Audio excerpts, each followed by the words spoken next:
Shalom dan selamat pagi kepada saudara-saudari yang dikasihi dalam Tuhan. Pada hari ini, saya akan menyampaikan sebuah renungan yang bertajuk Hargai Semua Pelayanan Tuhan. Ayat inti dalam 1 Korintus 16 ayat 16, "Kerana itu, taatilah orang-orang yang demikian dan setiap orang yang turut bekerja dan berjerih payah."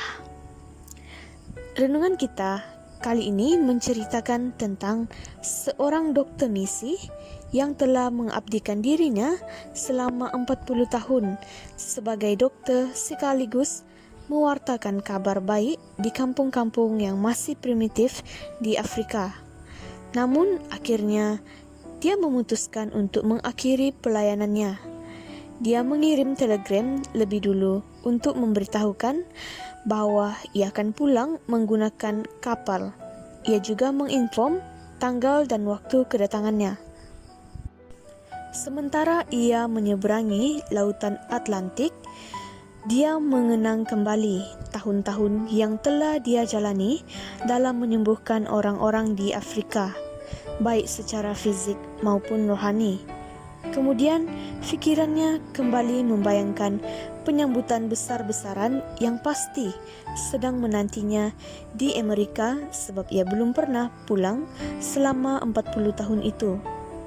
Sementara kapal merapat di pelabuhan, hati lelaki tua itu menjadi begitu berbunga-bunga saat dia menyaksikan penyambutan kepulangan yang telah dipersiapkan.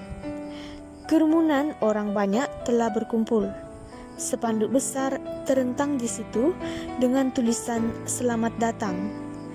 Ketika lelaki itu menginjakkan kakinya di dermaga dan menantikan suara sorak-sorai, hatinya segera menjadi kecut. Tiba-tiba dia menyadari bahwa orang-orang itu tidak berkumpul untuk menyambut dirinya, melainkan seorang bintang film yang juga turun dari kapal yang sama.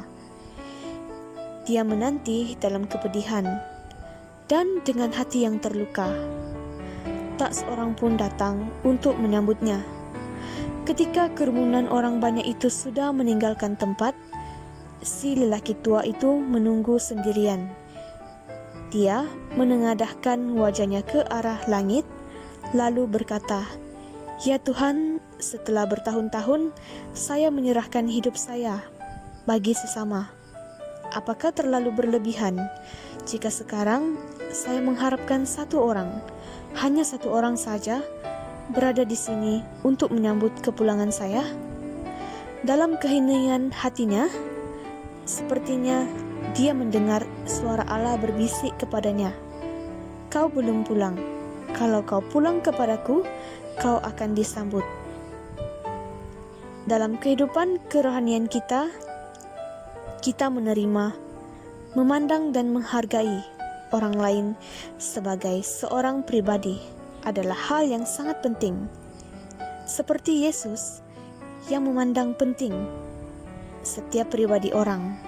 Contoh, Yesus mau menyambut anak-anak kecil dalam Markus pasal 9 dan bahkan mau menerima seorang pemungut cukai yang penuh dosa yang bernama Zakius. Yesus bisa saja menghiraukan Zakius yang bertubuh pendek. Namun, saat Yesus melihatnya di atas pohon, lalu memanggil namanya dan bahkan mau menumpang di rumahnya. Demikian pula dalam penerapan kehidupan sehari-hari, baik di rumah maupun di pejabat, kita perlu belajar untuk menghargai para pekerja di sekeliling kita. Mungkin mereka pekerja rendahan atau sebagai bawahan kita, tapi Tuhan menginginkan kita untuk menghargai dan memberi perhatian kepada mereka, karena mereka juga membantu secara tidak langsung kejayaan kita. Itu sebabnya penting bagi kita untuk menghargai orang lain. Ingat, kalau kita ingin dihargai, hargailah orang lain terlebih dahulu. Baiklah, kiranya renungan ini akan dapat menjadi berkat kepada kita semua.